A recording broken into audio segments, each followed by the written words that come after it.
Leia, ano ang detalye nitong gagawing honest-to-goodness threat assessment sa NCRPO?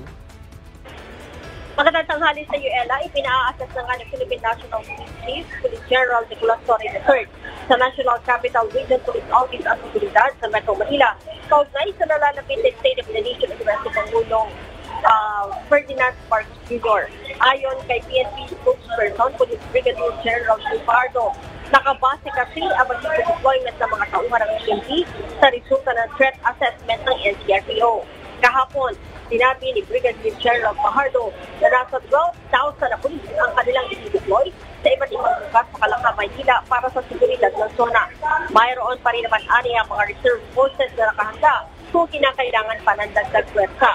Pinag-uubaya na rin niya ni Chief PNP sa mga regional directors sa pagtataas ng alerto base sa magiging resulta ng assessment. Ella? Maraming salamat, Leia Ilaghan.